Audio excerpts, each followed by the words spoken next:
In this video, we're going to talk about the weirdest things I found in Australia that I had never seen before. Let's get started. The first thing is separate toilets and no bidets. In Australia, many houses are usually designed with the toilets separate from the main bathroom. So basically you have a little room just for the toilet and then a bathroom where you wash your hands, you have the mirror, the shower. And based on my research, historically, this was done for practical reasons, to allow one person to use the toilet while another uses the bathroom, etc. And another reason, of course, is hygiene and privacy. And again, this is something super surprising because in my country, I'm originally from Buenos Aires, Argentina, and in my country, separate toilets don't exist. So when I first came here, especially I was living in a share house, and yeah, I found it very interesting, but at the same time, again, very practical, especially if you're living in a house with a lot of people, perhaps a big family with children. You don't have to wait for your turn to use the toilet. You just can go and then another person can have a shower in the separate bathroom. And another thing in relation to this, in relation to bathrooms and toilets, and this is something that I had first seen in the US, and then when I came to Australia again, it surprised me because it's not usual here either. It's bidets, or we call them bidet. Yeah, that was another huge difference. In my country, Argentina, bidets are basically an essential part of the bathroom. And in many European countries, this is the case as well. But yeah, in Australia, they don't exist. And I remember I was so surprised that I told my friends about it. And they were like, oh, that's disgusting. How come they don't have bidets? Then I told my Aussie friends about the bidets. And they find disgusting the fact that we have bidets as well. So it's a very interesting cultural difference. And yeah, I don't know, it's something that caught my attention. The second thing that I found very weird is Vegemite. Aussies love their Vegemite, and again, this is one of the weirdest things that I've come across. And if you don't know what it is, this is a spread that is made of brewer's yeast extract, a byproduct of beer manufacturing, that you can put on a piece of toast, crackers, sandwiches. And I remember the first time that I tried Vegemite. It wasn't actually here in Australia, but it was 1 year before coming here. I was studying English with an Aussie teacher, and I remember that he brought Vegemite for me to try. And at the beginning, when I looked at it, I hadn't tried it yet. When I looked at it, I thought it was yummy because it reminded me of chocolate, right? Like if you see the color of Vegemite, it looks like Nutella. And then, of course, I gave it a try. He put it on a piece of toast. Basically, you have just to put a bit of butter, then a bit of Vegemite. And I tried it, and yeah, my face, it was basically lemon face. It was the weirdest thing that I had ever tried in my life. Now I like it. I don't eat it every day, but I do live with my Aussie partner, and Vegemite is an essential item in the house, in the fridge. And to give you an idea, it basically tastes very salty, kind of bitter as well. And an interesting fact as well is that Vegemite apparently was born in the 1920s in Melbourne, and it was an attempt to replicate the British Marmite, which I haven't tried. Please don't troll me, because when I read this interesting fact to my partner, he got very offended. So please don't blame it on me. This is on the internet. I don't know whether it is true or not. You can, leave a comment below and tell me what you think. Another thing that caught my attention when I first came to Australia is the fact that alcohol is sold separately. So you won't find alcohol in supermarkets. I remember the first time that I went to a supermarket getting a bottle of wine, and I spent at least 30 minutes going around just looking for the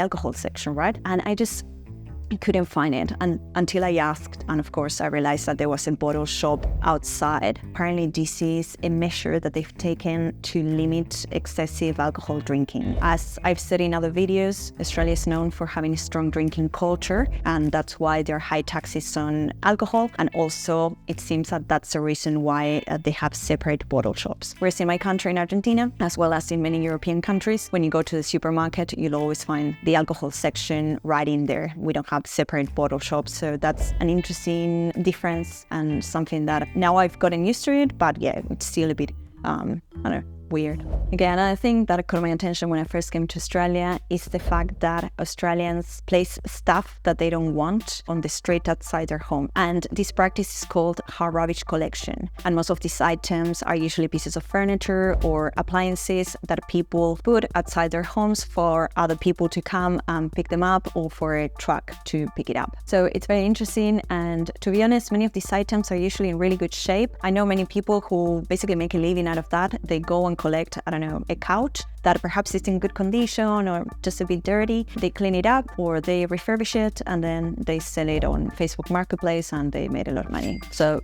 yeah, perhaps it's a good business idea if you want to explore that. Another thing that I found very surprising when I first came to Australia is the fact that there are very, very hefty fines for putting your feet on public transport seats. And these fines actually go up to 288 Australian dollars. It's insane. And of course, it makes sense, right? I don't think anywhere in the world it's polite or respectful to put your feet on the seat, right? On the public transport seat where other people are going to sit. It's basic good manners. But I had never seen that they actually fine you for that. And such, again, hefty fines. So yeah, that's something that caught my attention. Housewarming parties. Now, I remember the first time that I was invited to a gathering here in Australia, and that was actually a housewarming party. And I remember when I got that invitation, I was a bit confused because I was like, what is a housewarming party? I had to Google it, right? And I'm sure that housewarming parties are very normal in many countries, but at least not in mine. So again, for me, this was weird. And if you don't know what a housewarming party is, let me explain very quickly. This is basically a tradition where you invite your friends to come see your new home. Basically, when you move to a new house, you have a gathering with drinks, finger food, etc., and you show your friends your new place. That's basically it. I feel that it's an excuse to just have a gathering and drink with your mates, and that's perfectly fine. I actually love housewarming parties, so much so that in my previous place, back in 2019, before the pandemic, I hosted a onesie housewarming party. We were 35 adults, all wearing onesies and having snacks, chatting, playing games. It was super fun, and since then I love housewarming parties. So it was a pleasant surprise. Okay, let's talk about the healthcare system and doctors in Australia, because this is something that as well, it really surprised me when I first came here. To be honest, I was a bit confused. Now, if you want to know about the healthcare system in Australia, I have a whole dedicated video about it. I think it's going to make your life easier. Now, in my country, in Argentina, and I know many European countries are exactly the same, when you have an ailment, when you're feeling sick, perhaps you have a tummy issue, you usually go to the specialist directly. You go to the gastroenterologist, right? That's the case in my country. Whereas here in Australia, your first point of contact is your GP, your general practitioner. Basically, a doctor that does general practice, and they're not a specialist, but they do everything. It's general medicine. And then perhaps they're going to give you a prescription, refer you for x-rays, etc. Now, if your tummy ache gets worse over time and the issue doesn't get resolved, then your GP is going to refer you to a specialist. But your first point of contact here in Australia is a GP. Another example, if you have to go to the gynecologist and have a pap smear, here in Australia, again, you go to your GP first. Whereas in my country, you usually go to the gynecologist first, and you're going to have your own gynecologist, your specialist, and you have all the tests. The gynecologist does everything for you. Whereas here in Australia, you are going to go to the GP or a nurse, perhaps, and they're going to do that for you. Something interesting, again, a huge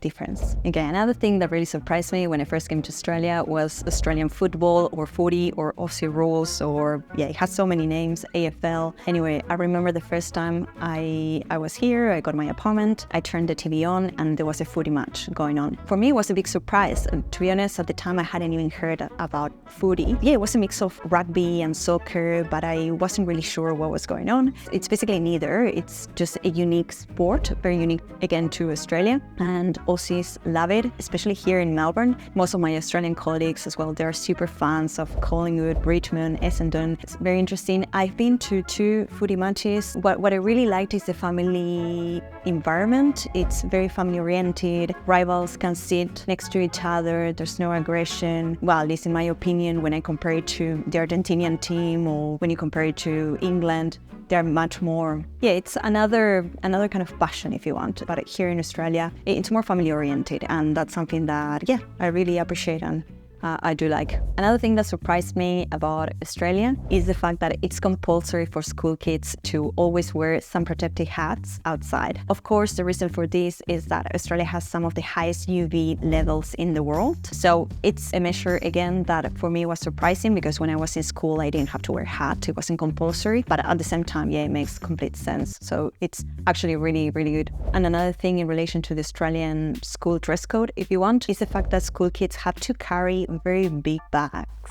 So you see the little 7-year-old carrying a bag that it's almost bigger than them. And I don't know, it's weird. In my uneducated opinion, and I'm not a health professional, I'm not a chiropractor, so I'm not sure. But in my opinion, carrying a lot of weight at that age probably poses some kind of risk for the kid's posture, I'm not sure. You can leave a comment if you know more about this. Growing up, in my case, all kids have the willy bags. We basically used that. So yeah, that was another thing that I found weird, surprising. I don't know if it's good or bad, but it's interesting, I guess. Okay, another thing that I think it's weird, surprising, is the unique wildlife here in Australia. Of course, before coming here, you always hear about the kangaroos and the koalas, and these are very unique animals indeed. I don't think there are animals like these marsupials anywhere else in the world. But something that not many people know, and I include myself when I first came here, is that there are many more unique animals beyond the kangaroo and the koala. There are wallabies, quokkas, wombats. So every time I go hiking and every time I come across one of these animals, I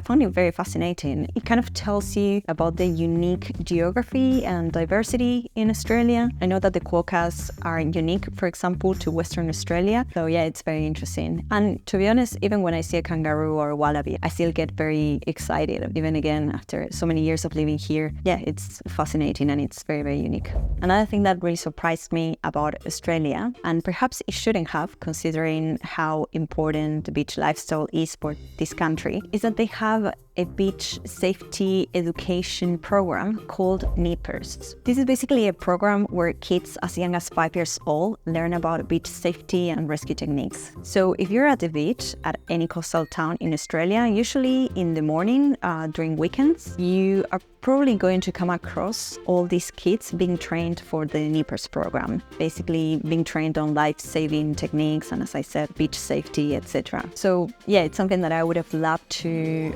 be able to have when growing up. I find it amazing, and of course, again, this reflects the importance of knowing how to swim here in Australia. That's super important. That's the one skill that you do need to learn if you're seeking that beach lifestyle, I guess. So those are the things that I find interesting, surprising, weird about Australia as a migrant. And yeah, let me know what's your opinion about them. If you have any surprising things that you've seen here, what do you think about these cultural differences? And if you want to watch similar videos about life in Australia, what it is like to live here, watch these videos here and here.